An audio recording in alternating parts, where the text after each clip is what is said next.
Olá, povo querido, povo de Deus, povo amado. Todas as semanas nós temos um encontro aqui no nosso podcast Cientificamente. Nós estamos perseguindo sempre aquela convergência. Ciência e fé se completam, se somam, não se contradizem. Não tem essa conversa de que onde tem ciência não cabe espiritualidade, onde tem espiritualidade não cabe ciência. Isso é bobagem. Não acredite nisso, não creia nisso. Isso é gente limitada de cabeça, né? Quantos cristãos nós temos que são grandes cientistas, foram grandes cientistas? Meu Deus, eu não tenho nem a lista preparada para te dar, né? Mas são zilhões, para não falar milhares. Todos eles deixaram uma grande contribuição na ciência e foram grandes homens de Deus. Pronto, o melhor e o maior para mim é Isaac Newton, porque eu acho o Newton o maior gênio da humanidade. Olha que eu conheço um pouco da história de Einstein, mas, meu Deus do céu, quando eu começo a ler Newton. E Newton, para quem não sabe, foi um grande cientista e tal, mas depois ele aprofundou na espiritualidade. Teve um acidente dele de percurso que ele teve, um acidente até engraçado. Ele estava numa pandemia, tinha muitas teses científicas sendo estudadas e desenvolvidas, e ele tinha um cachorro que ele gostava muito, e ele quase não saía. E um dia ele deixou a lamparina acesa, a luz acesa, porque ele foi fazer um jantar e voltaria, uma coisa rápida assim, e o cachorro subiu na mesa, derrubou a lâmpada, e a lâmpada incendiou todos os trabalhos de Newton, tudo que ele tinha de rascunhos, tudo que ele tinha programado. Ali ele falou, ele ficou tão abalado que ele falou: pronto, chega. Se Deus permitiu isso é porque Deus não me quer mais como cientista. Aí ele foi para a linha da interpretação bíblica, um fenômeno tão grande que nem computadores atuais tem o conhecimento que Newton demonstrou, né, por meio da Bíblia. E isso está disponível em alguns livros que ele escreveu. Para discutir sobre esta convergência de ciência, espiritualidade, ciência e fé, está aqui hoje uma pessoa muito conceituada, que contribui muito para a ciência e também para a fé em nosso país, porque tem um canal gigante no YouTube, e você vai saber daqui um pouquinho. O doutor, também médico, também psiquiatra e psicanalista, doutor Pedro, será que eu lembro? Onari. Orari, obrigado, doutor Pedro. Onari, doutor Pedro Onari. Bom, vou deixar ele se apresentar, inclusive esses nomes um pouco mais complicadinhos aí. Doutor Pedro, cumprimenta nosso povo e fala um pouco da sua trajetória. Bom, primeiro eu quero agradecer aqui pelo podcast, cientificamente, enfim, e você, Robson, e a produção que está aqui, né? É uma grande felicidade ter esse espaço para nós falarmos sobre uma coisa muito importante para mim, que é sobre ciência e fé. Uhum. Isso inclui os estudos, tudo que você está falando dos cientistas, desde Einstein. Uhum. Agora, eu prefiro falar do Freud, apesar de ele ser ateu. Boa. Mas foi um cara muito importante na minha vida e acho que na mudança, na compreensão do ser humano, né? E a minha vida, na verdade, é estudar a mente humana, né? E as mazelas.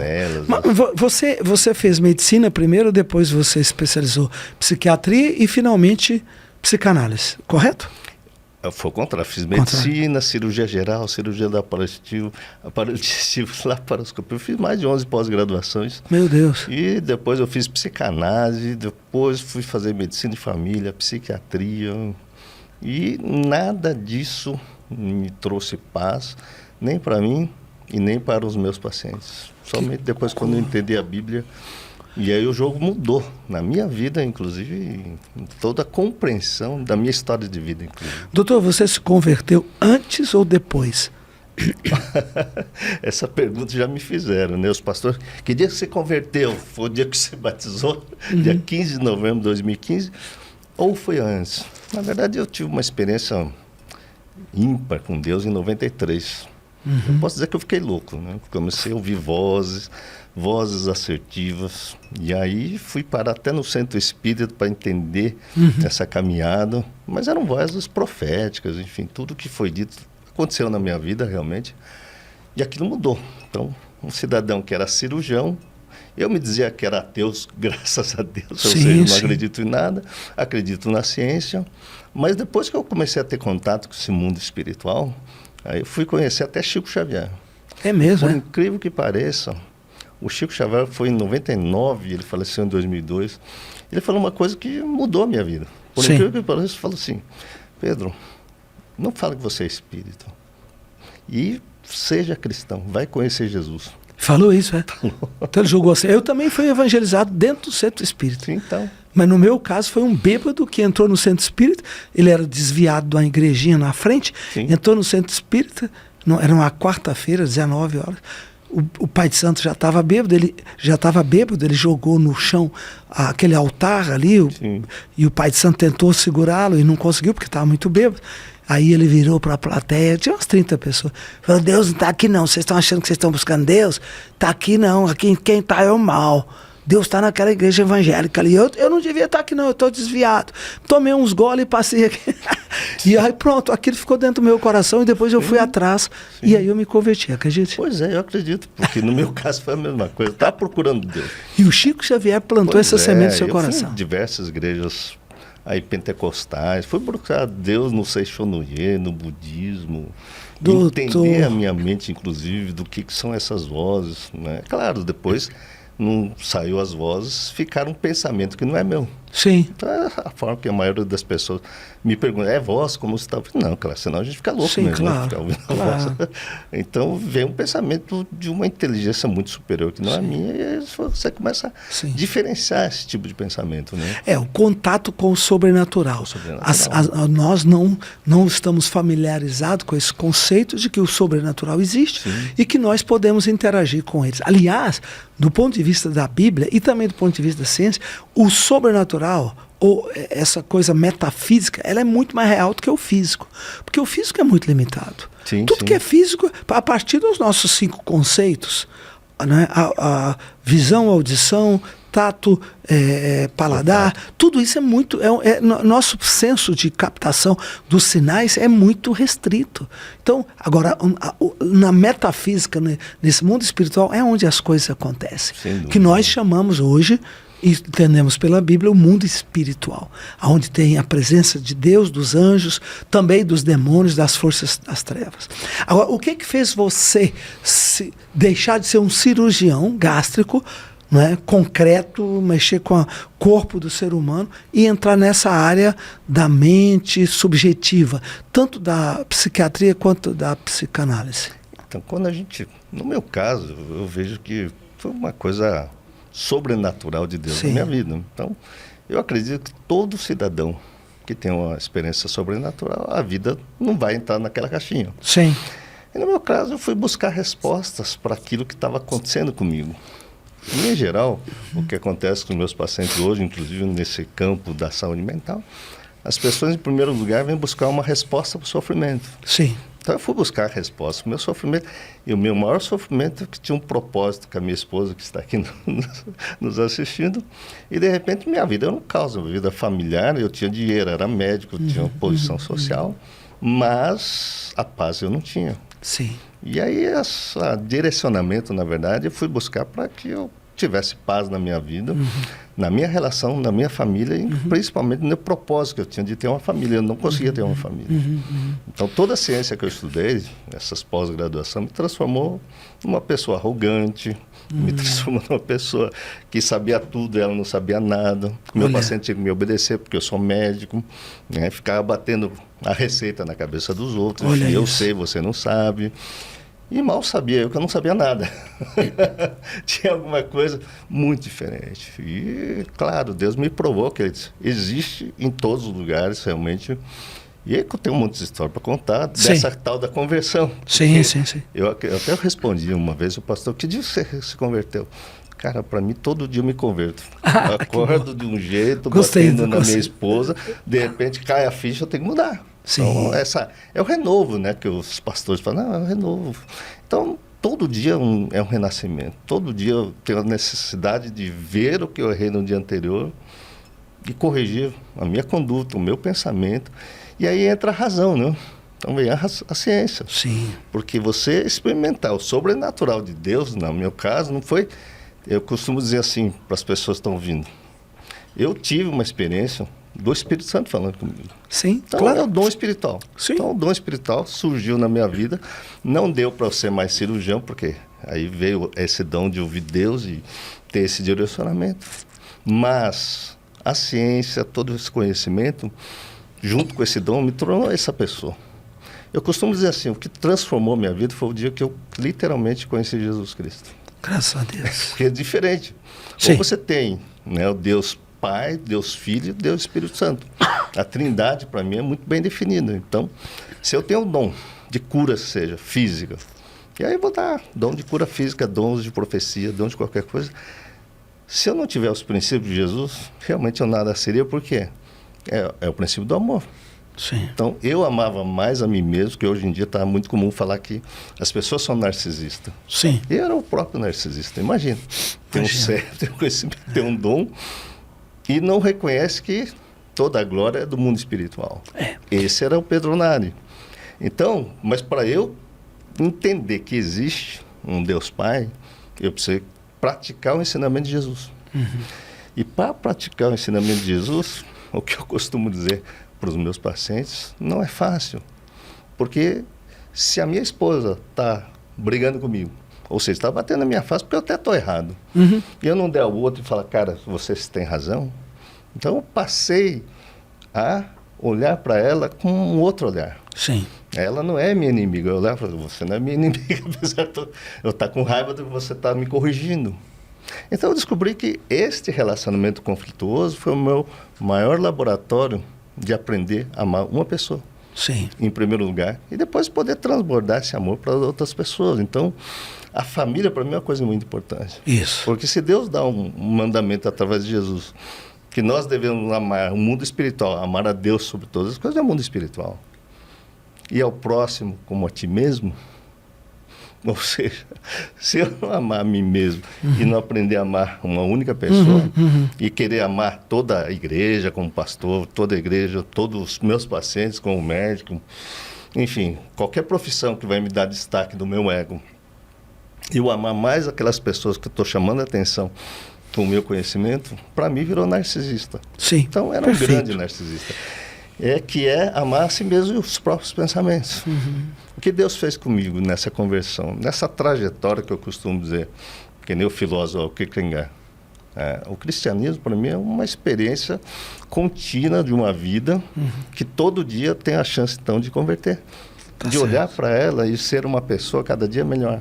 Claro. Então, essa é a minha conversão contínua. Maravilha. O apóstolo Paulo usou uma expressão maravilhosa quando ele diz: o saber ensoberbece. Isso realmente é uma coisa que a ciência, a ciência tem virtudes fantásticas, mas também tem defeitos, como a espiritualidade ou a religiosidade também. A religião, por exemplo, foi extremamente soberba na Idade Média. Foi tão soberba que ela se apossou dos conceitos científicos e fez algumas definições esdrúxulas, como o dilema de Galileu e a igreja. Então, o que nós entendemos, o resumo da ópera é a humildade sempre. A gente sabe muito pouco. Sim. Por mais que você estude, por mais que você faça doutorado, pós-doc, não importa. A gente sabe. Pela própria ciência, a gente só consegue saber 4% do universo. 96% de todo o nosso universo é absolutamente desconhecido.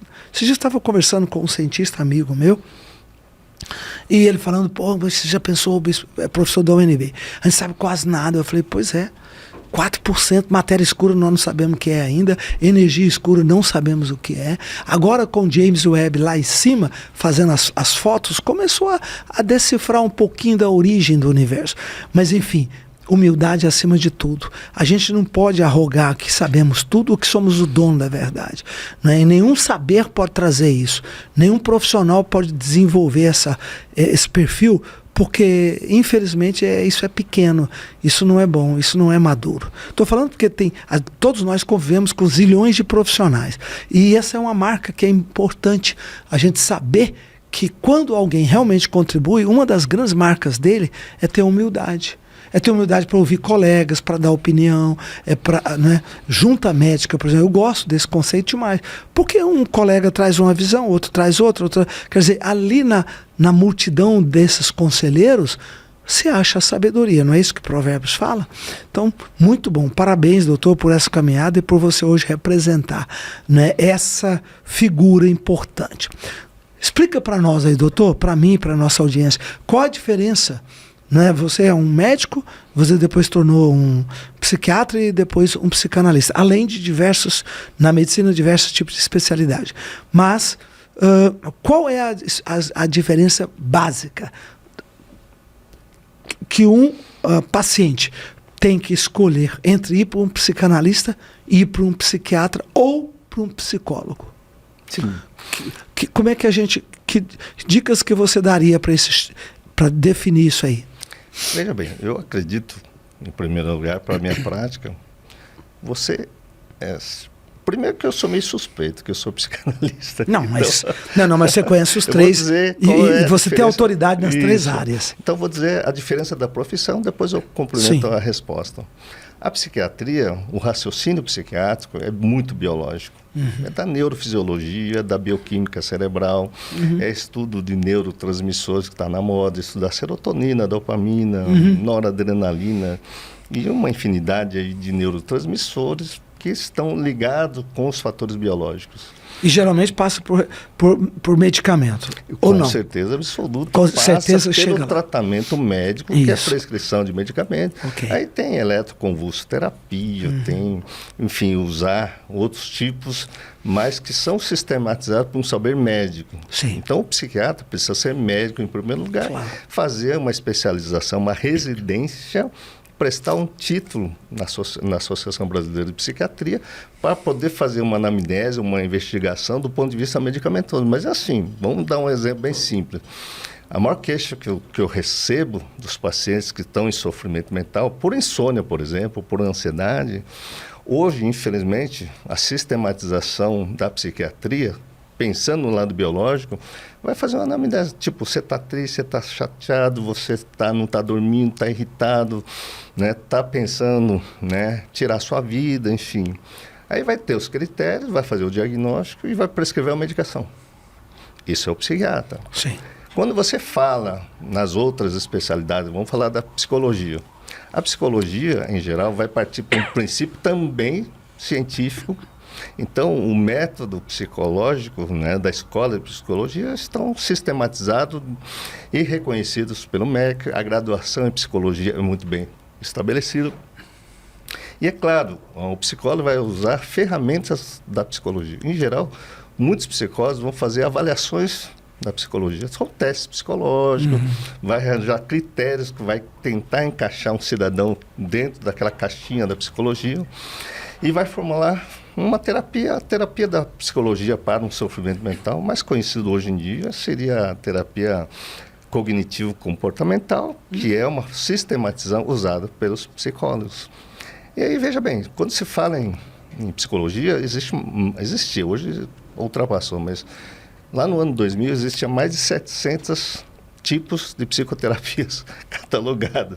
Inclusive, eu acredito, você conversar com um pastor, você está fazendo um tipo de aconselhamento pastoral que também, para mim, assemelha muito com o aconselhamento psicológico. Tudo isso é um tipo de terapia, Tudo né? isso é um tipo de terapia. Para a igreja, para mim... Até tomar um chá é um tipo de então, terapia. você encontrar com um amigo, ser acolhido, alguém te ouvir, já é um tipo de terapia.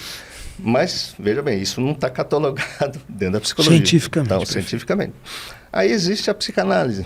A psicanálise foi, então, sistematizada inicialmente por Freud, que descobriu que existe um motor que impulsiona o ser humano, que ele chama de pulsão. As pulsões mentais, quer dizer, a nossa vida mental nos impulsiona a fazer exatamente aquilo que a gente não quer fazer. Então, racionalmente, na minha consciência, que vem na minha consciência, eu quero amar a Deus, eu quero ser uma pessoa amável, amigável, quero construir a minha família.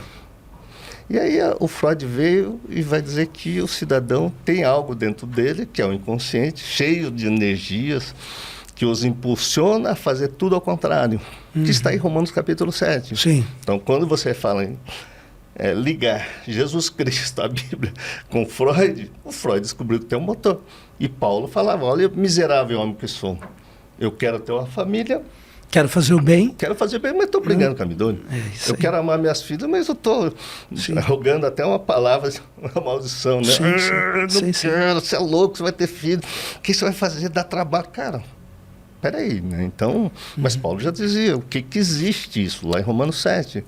E Freud conseguiu sistematizar uma resposta para isso, que existe uma vida inconsciente que, para mim, equivale muito mais do que 80% da nossa vida mental é impulsionado pelas nossas emoções. 80%? Para mim, a nossa vida emocional a nossa vida mental é puramente emocional.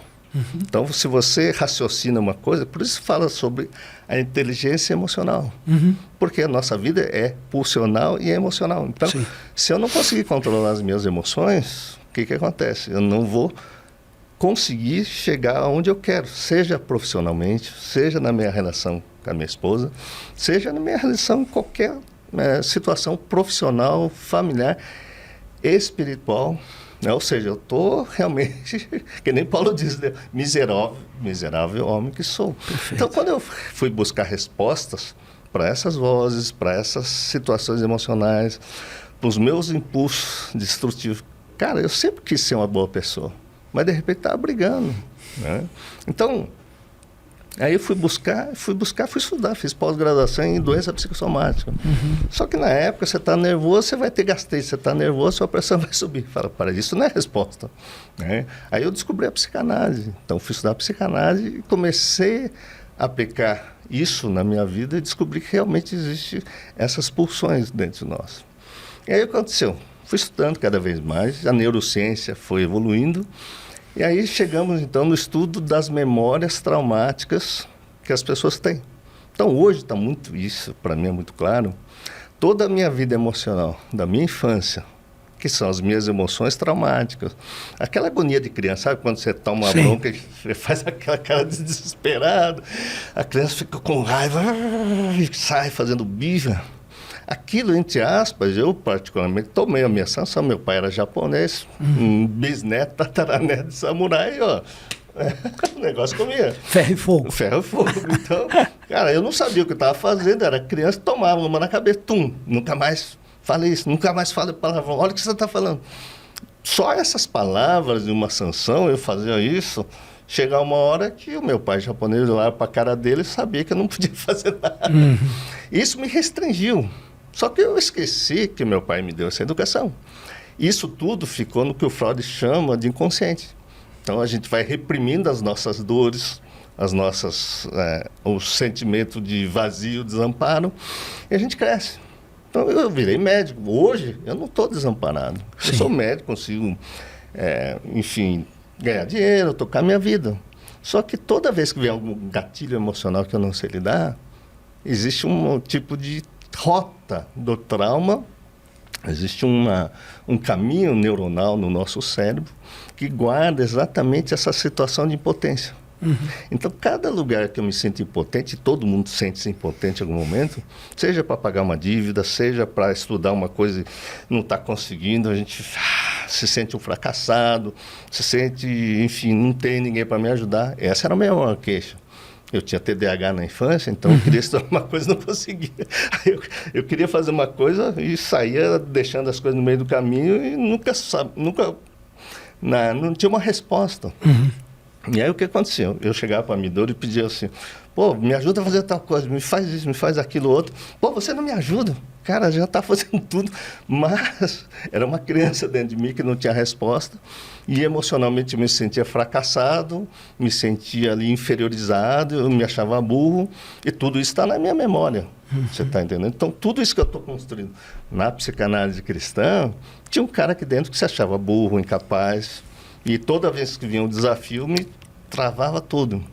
Aí, quando a gente fala em psicanálise, Freud descobriu a associação livre, um método de fala que vai adiantando o divã, que é clássico, até achar a raiz do trauma, que é meu pai me dando um corretivo, um bullying na escola, uma família disfuncional, por exemplo, sei lá, o pai é alcoólatra que batia na mãe, aí o sujeito cresce, aí vem os gatilhos. Se alguém gritar, se alguém beber, a pessoa começa a passar mal.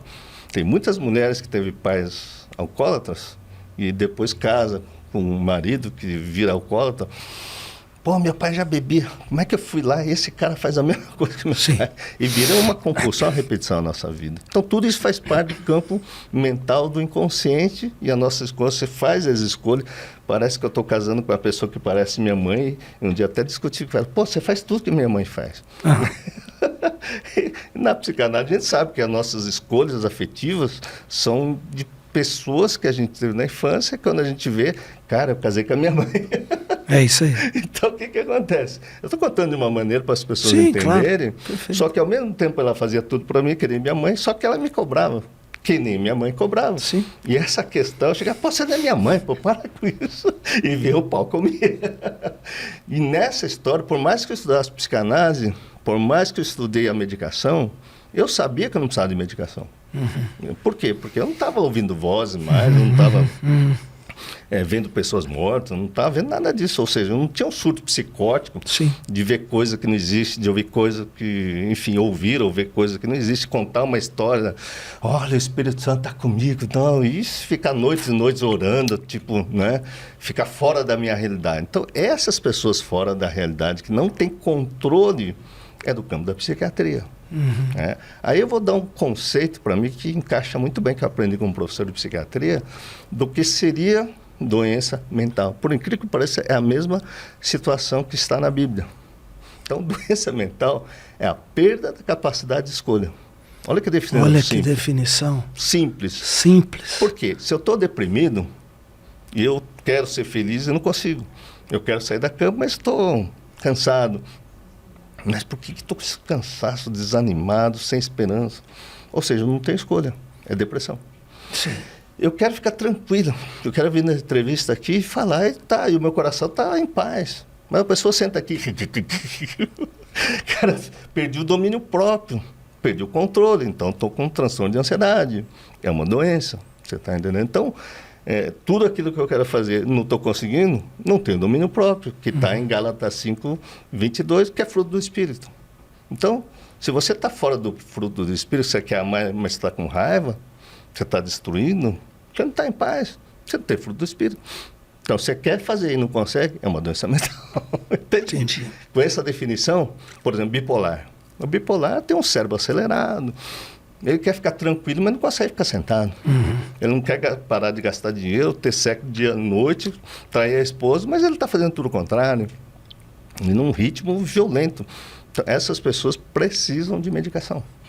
O que acontece no meio religioso, muitas vezes? Eu fui muito rejeitado nas igrejas. Aliás, se eu te contar que todo lugar que eu fui, as pessoas me rejeitaram com essa cabeça. É mesmo, né? É verdade. Eu fui no kardecismo e me rejeitaram, porque eu pensava desse jeito. Né? Eu fui no catolicismo também, peraí, isso aqui não funciona. Aí eu fui nos protestantes, peraí, você não pode falar que existe uma coisa, porque tudo é espiritual, cara. E não é, né? Então, essa coisa, corpo, mente e espírito é muito importante. O conceito de demônios, maldições, anjos, essa coisa toda, porque que existe, que nós somos cristãos, sabemos como isso é real, mas nem todo mundo acredita nisso. Como é que você tratou, como é que você trabalhou esse conceito de entender, não, isso é uma maldição, isso é uma força espiritual e eu tenho autoridade, eu tenho armas espirituais para me proteger e me defender e me ver livre disso. Sim. Como é que foi que você administrou esse capítulo aí? Eu posso começar pelo... Para mim é mais fácil explicar pelo lado espiritual. Sim. Quando eu não sabia nada do mundo espiritual e estava ouvindo vozes, eu já era médico, já tinha uma clínica. E lá na clínica chegou uma garota de 16 anos, agitada, querendo quebrar tudo, tal, não sei o quê. Pelo viés da medicina, eu tenho que dar um sossego de leão. Sim. Eu tenho que dar um medicamento para ter uma camisa de força química. É isso que a medicação faz, conter a pessoa quimicamente. Então, ao invés de amarrar ela, você dá um sossego de leão. Sim. E eu dei um monte de medicamento e não aconteceu nada. Não teve Nessa época, essa voz dentro de mim falou assim, não adianta, pode parar. Vai no banheiro, saia do meio da muvuca lá, que tinha um monte de gente tentando segurar a menina. Vai no banheiro, vai fazer uma oração. Olha isso. E olha que eu não orava, eu era ateu, lembra?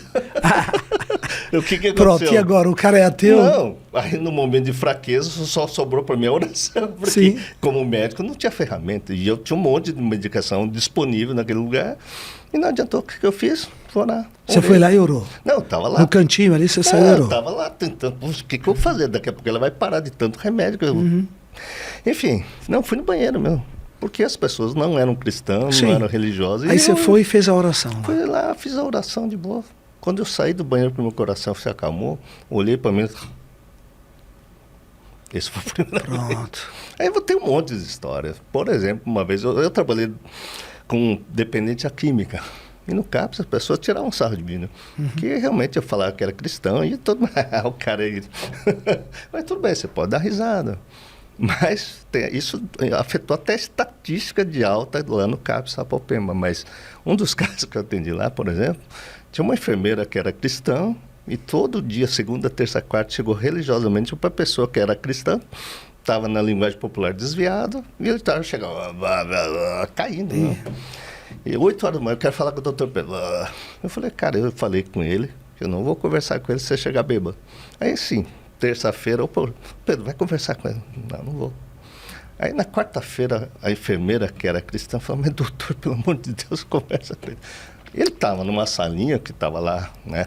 Estava alcoolizado. Eu olhei para ele e falei, cara, isso aqui não é álcool. Aí eu fui lá, parecia um pastor pentecostal, em nome de Jesus Cristo. Sai daqui. Cara, ministrou fechei a ele? porta, fechei a janela, ministrei. Mas não foi muito tempo, não. Fiz uma oração simples. O cara simplesmente fez assim, ó. O doutor, posso falar com você agora? Mas parou essa cena. Saiu uma entidade e tomou... Não vou falar entidade a aqui. própria entidade dele. Saiu uma coisa dentro dele, identidade. Genericamente, para todo mundo entender, que não era do ponto de vista do efeito do álcool. Entende? E também não dei remédio psiquiátrico. Sim. Eu dei uma oração. Sim. Aí, outra vez, chegou um menino, que aí, para quem foi em centro espírita já viu uma coisa, o cara tá com a mão para trás fumando. Sim, sim. E ele tinha um diagnóstico psiquiátrico, era um esquizofrênico. E também, estava com uma faca, quebrou tudo. E a mãe dele queria que eu visse. E eu falei, cara, mas esse paciente não é meu, é do outro CAPS. Mas a mãe saía da Vila Prudente para ir até Sapopemba. Toda vez que ele descompensava, e aí tá, doutor atende, mas não é meu paciente, não vou atender. E a enfermeira de novo, doutor, eu fui almoçar, quando eu voltei ele estava com a faca e estava nessa posição, né? Sim. Cara, toda distorcida. Eu falei, Deus, doutor, é só você, rapaz. Eu falei, não sou eu, você vai deixar. Eu não fui contratado para tirar a faca de ninguém. Mas o que aconteceu? Cara, restou o quê? Um cara armado ali, desgovernado na sua cabeça. Eu fui orar, né? De novo, entrei no banheiro, orei. Quando eu fiquei tranquilo, saí, chamou o cidadão, vem cá. Aí o cidadão, falei o nome do cidadão, falou, me dá a faca. Aí ele chegou para mim e deu a faca. Ô, meu, por que você tá nervoso aí? Ô, doutor, eu fiz uso de droga de novo. E... eu não queria tomar remédio, mas eu preciso tomar remédio. Então vai lá tomar um remedinho. Pronto. Ele estava falando normal, como se nada... E claro, o esquizofrênico, o paciente era o esquizofrênico, era um doente psiquiátrico. Mas também estava sob a influência espiritual de alguma coisa. Com certeza absoluta. Porque eu digo espiritual, porque não era. Se eu for te contar essa experiência, então para mim fica muito simples.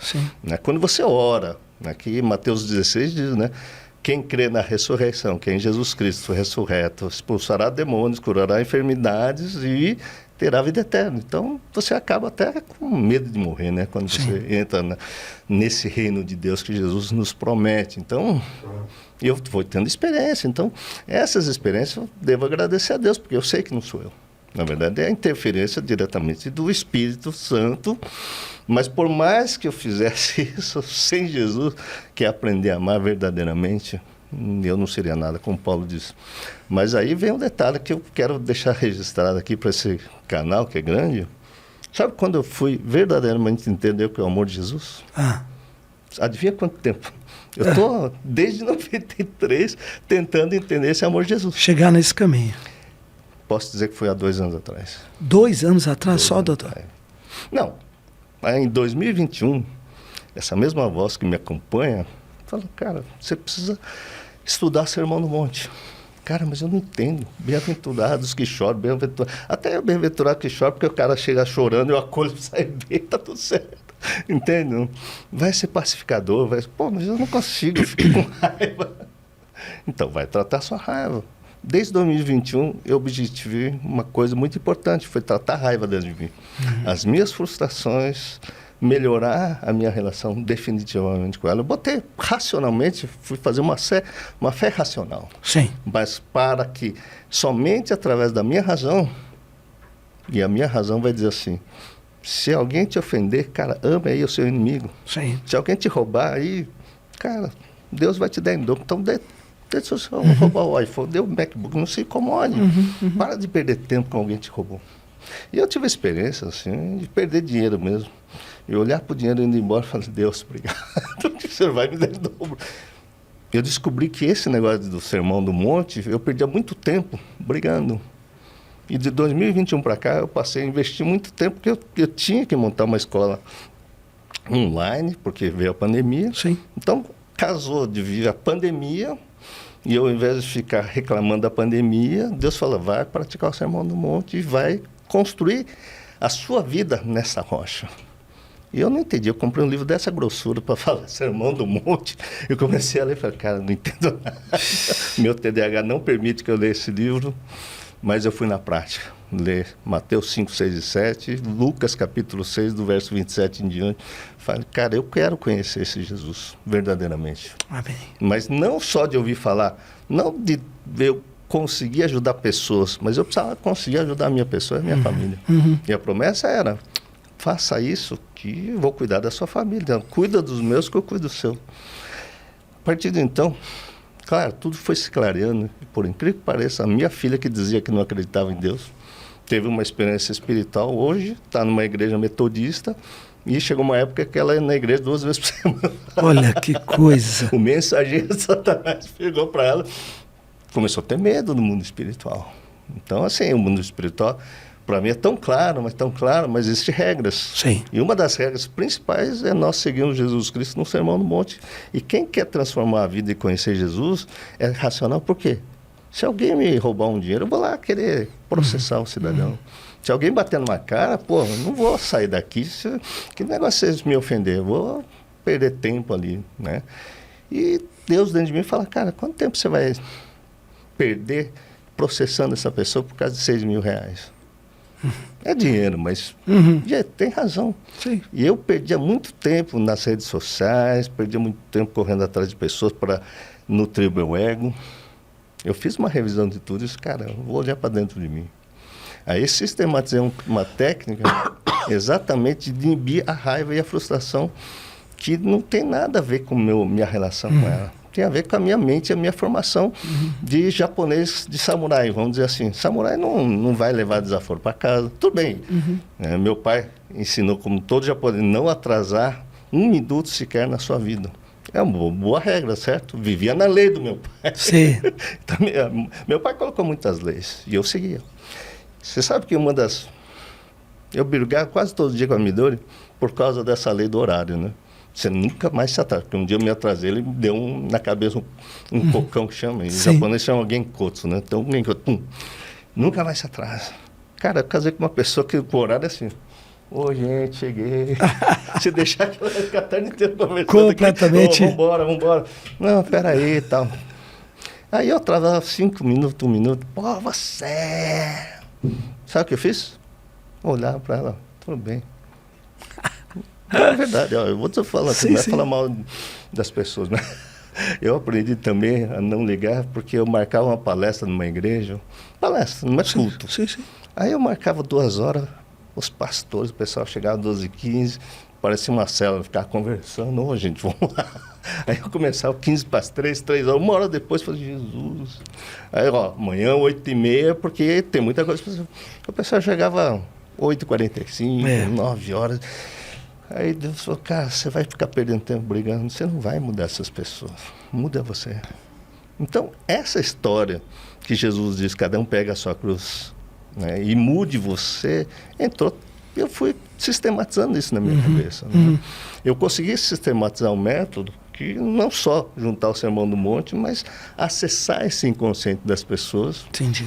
E o inconsciente das pessoas descobri que está cheio de frustração e raiva, desde a infância. Entendi. Então eu queria um doce, meu pai me prometeu um doce, no fim ele chegava até com doce, mas me dava bronca, ponto, já acabou o gosto do doce. Eu espero ganhar um Autorama. No fim ganhava, sei lá o que no Natal, entende? É uma vida de frustração, né? E essa frustração virou raiva, e a raiva que fica reprimida e recalcada lá no inconsciente não tem acesso. Então, como cristão, todo mundo dizia assim, nossa, doutor, você é uma bênção, nossa, você é um homem de Deus. Mas só ela sabia a batalha. A batalha dentro de casa, que é importante as pessoas saberem, porque as pessoas olham pra gente e acreditam que a gente não tem problema, né? Muito problema. Somos perfeitos. E aí, a maior batalha, na verdade, é aprender a amar. Cara, depois que em 2021 até 2022, eu falei assim, cara, eu vou entender o que é essa raiva. Eu vou dizer uma coisa para você, espero que todos ouçam aqui nesse programa.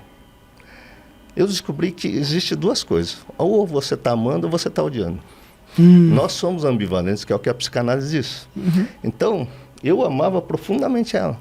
Mas quando ela fazia uma coisa que eu idealizava e era o contrário, eu já vinha, para não falar ódio, é raiva. Sim, sim. Então, a gente ama um pastor. Só que o dia que o pastor não orar por ele... Contrariou em algum aspecto. Já pronto, este é o ser humano, né? Só que essa frustração e a raiva, por isso um conceito de neurose que eu gosto, um neurótico é um indivíduo que não sabe lidar com a frustração. Se não sabe lidar com a frustração, ele fica com raiva. Então, nós somos seres frustrados, idealizamos muito no plano natural aqui na Terra, frustramos e recalcamos toda hora a raiva.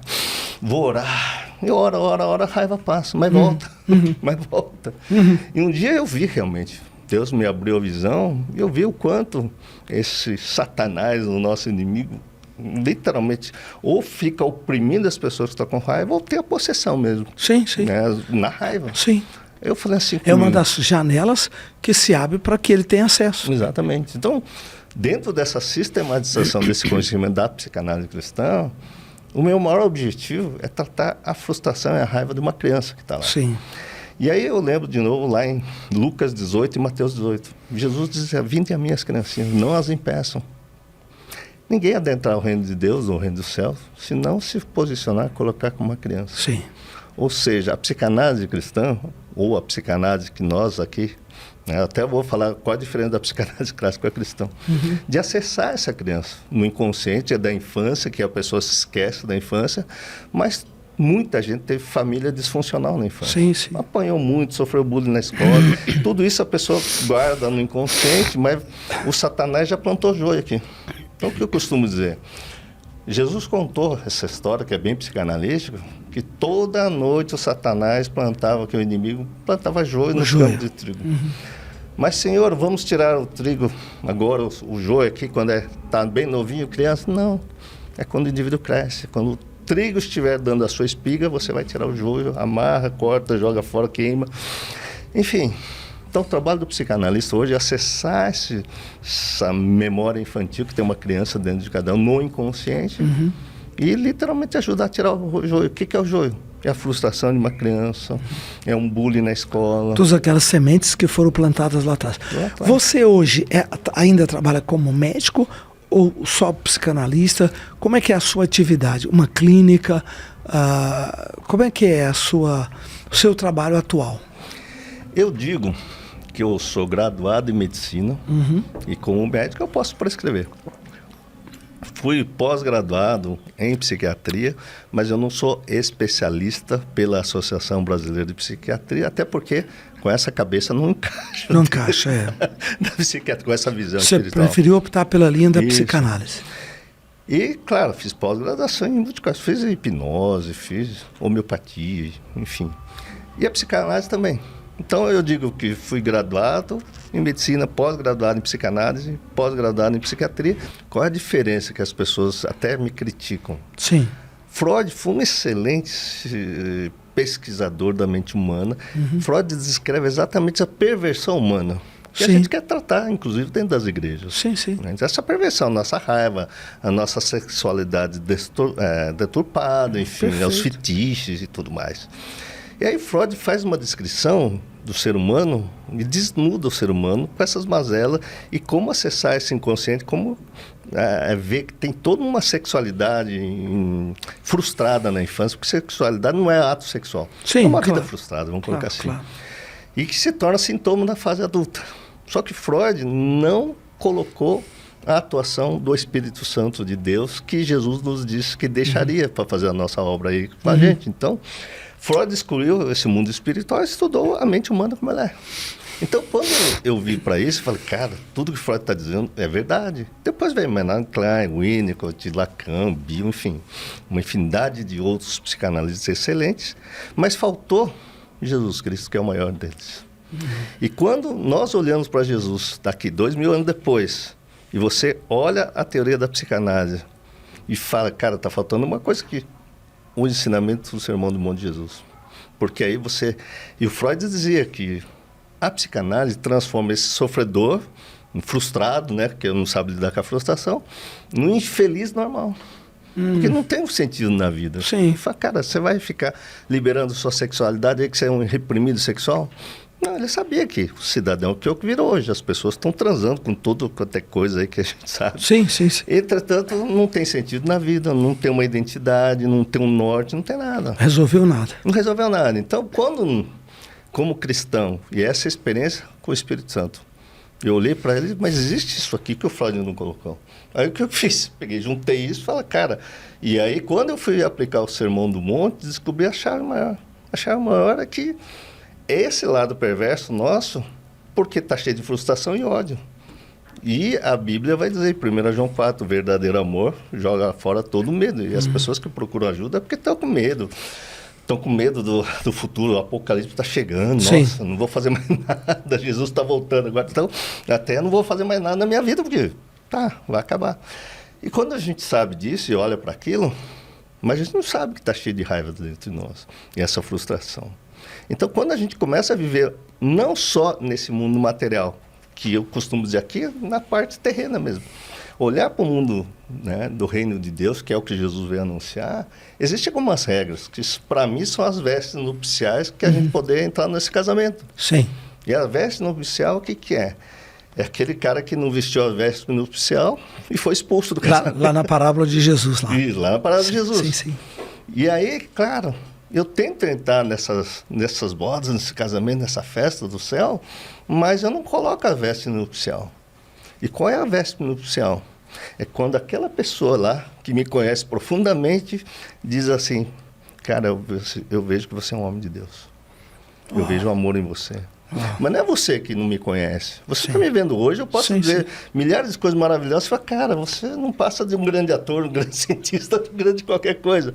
Mas as minhas filhas olharem para mim, minha esposa olhar para mim e falar, eu vejo Cristo em você. E somos pequenos Cristo. Graças a Deus. E o que mudou na minha vida? Eu casei com uma parceira que quis um propósito maior. Isso é importante. Então, arranjar alguém que tem um propósito na vida. Como o nosso propósito era ter uma família, a gente quis construir, depois no meio do caminho, a regra para ter uma família era conhecer Jesus, a gente foi conhecer Jesus. Só que quando eu conheci Jesus, conheci outra coisa maior ainda, que é Deus Pai, que eu preciso chegar lá, através de Jesus. Só que Jesus deu o caminho, a verdade e a vida, que é a veste para você entrar. E a veste é a mansidão, é a paz, é o pacificador, né? Bem-aventurados os pacificadores, os que choram, os que têm sede e fome de justiça. Então, cara, eu preciso disso para mim. Amém. E quando eu coloquei isso acima de qualquer bem material, então eu abri mão de querer processar alguém porque roubou qualquer coisa. Eu coloquei isso acima de qualquer ofensa, porque toda ofensa é muito pequena, perto do que Jesus tem para nos oferecer. E aí, quando eu vejo Paulo dizendo a mesma coisa, ele fala assim, cara, né? Seja imitadores de mim. Eu estou imitando a Jesus. Porra, mas esse cara imitou Jesus? Jesus foi crucificado, ele foi decapitado. Pedro foi crucificado, dizendo, cara, eu não mereço nem ser crucificado cabeça para cima, porque esses caras conheceram alguma coisa diferente. Sim. E essa coisa diferente, fala, eu quero para mim.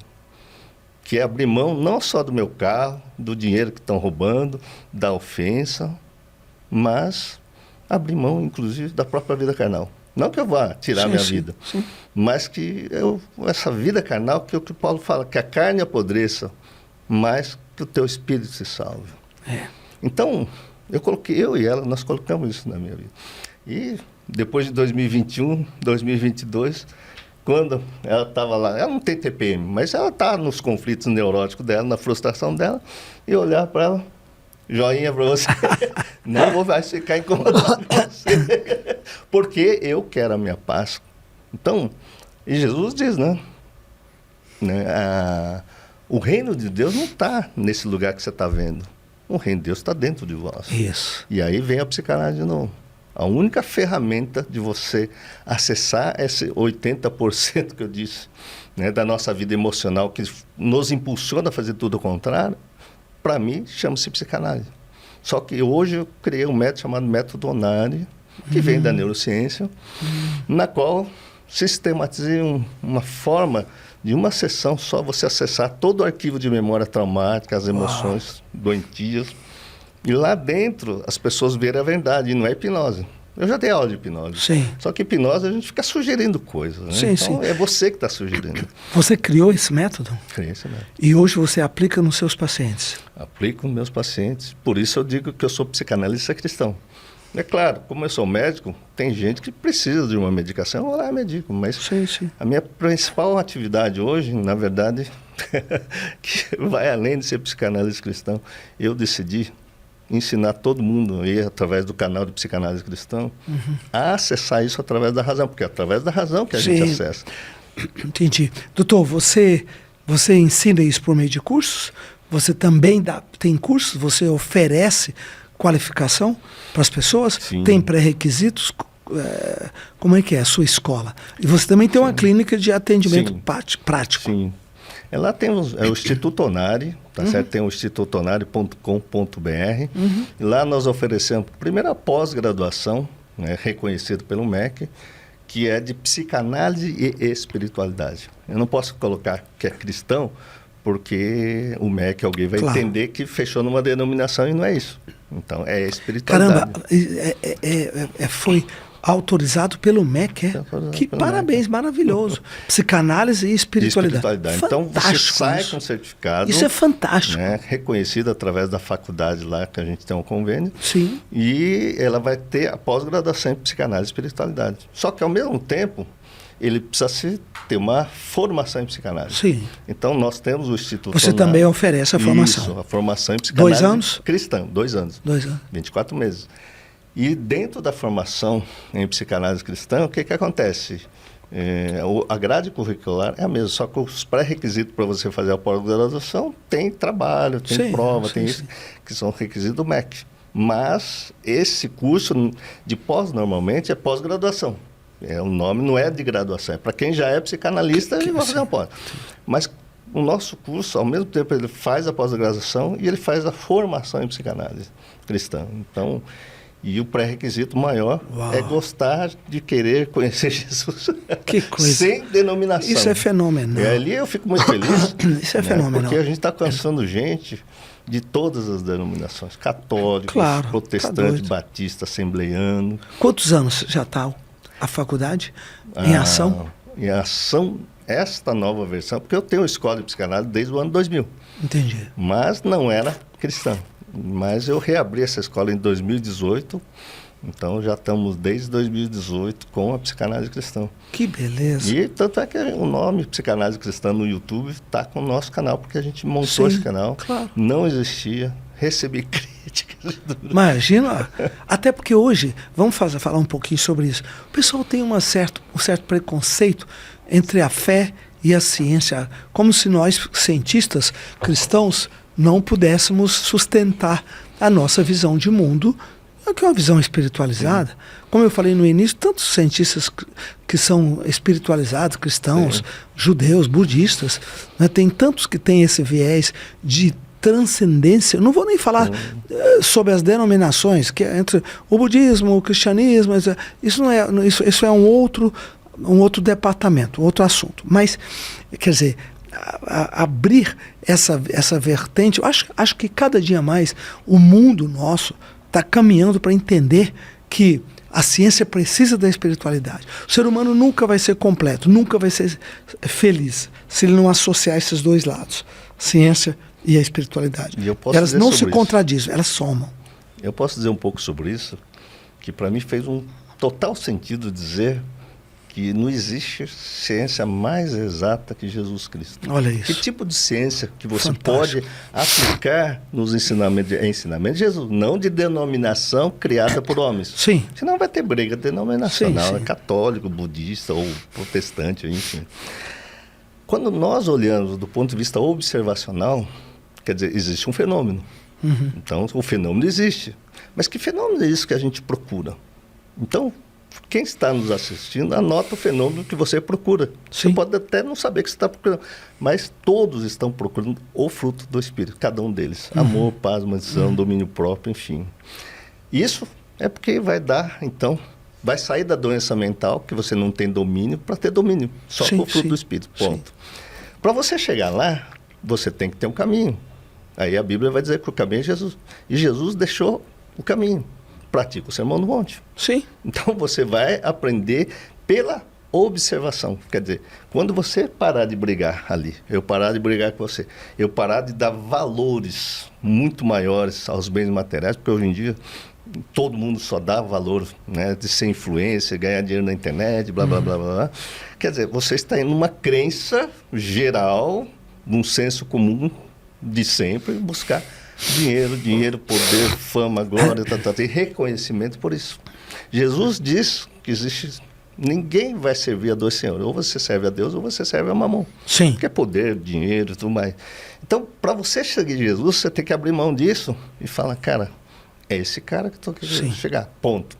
E quando você começa a praticar o Sermão do Monte, você começa a ver um fenômeno que eu quero deixar registrado aqui para você, que eu tenho falado muito, que em Gênesis capítulo 1, a terra era sem forma, vazia. O Espírito de Deus pairou sobre a terra. Puf, e aí tudo se fez. Quando um anjo apareceu a Maria, o Espírito de Deus se pairou sobre Maria e nasceu Jesus Cristo. Então, todos que querem uma vida espiritual estão esperando essa promessa de Jesus, do Espírito de Deus aqui. Para Jesus apareceu em forma de pomba corpórea. Puf, eis aqui meu filho amado. Sim. Vocês trabalham na clínica, a proposta é pacientes que tenham distúrbio com, por exemplo, dependência de bebida, de raiva, de explosões ou de drogas. Quer dizer, os pacientes vêm por esses desvios comportamentais. Só que o seu tratamento é um tratamento cristão. Mental e cristão, básico. Sim. Sem ter nenhuma... A proposta é essa, é isso? Sim, sim. Porque quando nós acessamos o inconsciente e ele vê que ele está com uma raiva de criança, não tem mais sentido. Hoje, eu sou médico. Por que eu vou ficar brigando com um sentimento que eu não sou burro? Eu não sou burro. Então, aí vem a palavra ressignificação. Eu consigo ressignificar o meu passado, coisa que é difícil, e aí, dando um novo significado no meu passado, a gente consegue perdoar a si mesmo e quem nos agrediu, enfim, né? Até por palavras, né? Então, aí entra Jesus de novo, perdoar 70 vezes 7 vezes. Sim, sim. Mas para perdoar, eu digo que o perdão é neurobiológico, porque quando ela fazia alguma coisa que parecia meu pai que me agrediu, minha mãe que me agrediu, o que acontece? Eu já ficava aqui palpitando com o dente. Acionava o gatilho lá de trás. Exatamente. Então, quando eu desativo o gatilho emocional, eu olho para ela e falo... Então, o perdão é neurobiológico. Por isso entra a ciência. Sim, perfeito. Quando a gente começa a objetivar, então, o perdão que é de Jesus e praticar tudo isso, você vai ver que a sua conta é paga, vai surgir um trabalho, alguém vai oferecer uma comida porque você está passando fome, vai vir alguém ver o seu dom de Deus para você e falar, cara, você tem isso aqui, porque você não melhora isso aqui. Vou te ajudar, vou te pagar um curso aí. Sim. Entra nesse site aqui, cara, é o que o pessoal está falando aí, ó, pra você desenvolver. Que benção. Hoje nós precisamos desesperadamente desses conceitos, dessa luz, desse caminho. Por quê? A maior parte das igrejas ainda tem preconceito. Não, você não precisa de... A medicina não tem nada para te dar, a ciência não tem... Quer dizer, há um certo preconceito. Hoje, muito menos, mas ainda existe. Ou então, cientistas ou médicos ou profissionais da ciência que diz, não, a fé não te ajuda em nada, a Bíblia não te ajuda em nada, na igreja, quer dizer, são os dois extremos. Como é importante manter essa linha, como é importante sustentar essa linha e propor isso, inclusive, como terapia mesmo, como método terapêutico.